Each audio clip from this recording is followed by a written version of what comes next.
está lá e a televisão está ligada. Vou lá, ou eu abafo o som da televisão, né? Põe no 0 lá no controle, ou eu vou lá e desligo a televisão. Ah, tem os parentes lá que estão visitando e não para de conversar. Você pede para eles ficarem quietinhos, não conversar enquanto você está escutando, ou você pede para eles vazarem do quarto, certo? O ambiente tem que estar silencioso, para não ter interferência e não prejudicar a sua escuta. Não estava ouvindo nada. No dia que a gente foi fazer a CE lá em Tramato, a professora tinha que fazer, né, as coisas antes, aí eu fui lá. Bom, a ausculta pulmonar, ou seja, o trânsito do ar, ele é dividido em dois tipos de sons. Os chamados sons normais e os sons anormais. Os sons normais são chamados de murmúrio vesicular. E a apresentação do murmúrio vesicular pode ser presente, diminuída ou ausente. Certo? E isso a gente expressa. Vou repetir. Isso a gente expressa na forma de sinais. Não precisa escrever a palavra inteira.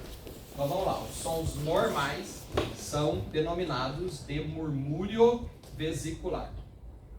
E a apresentação dos murmúrios podem ser presente, diminuído ou ausente.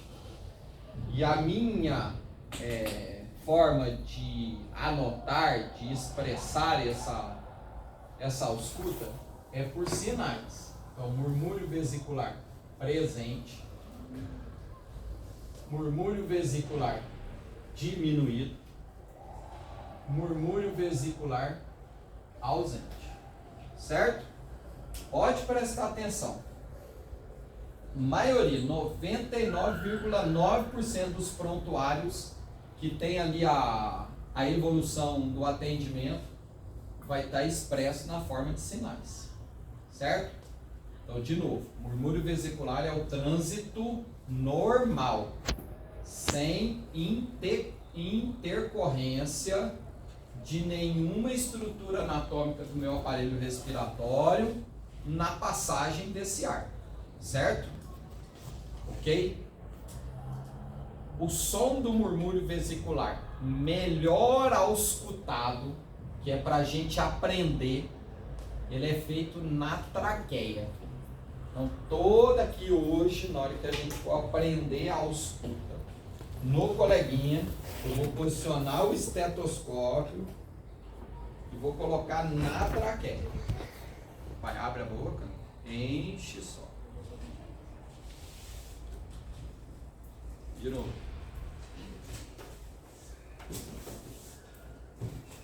Esse som produzido pelo atrito do ar na traqueia do paciente é o mesmo som que eu tenho que ouvir nas áreas pulmonares.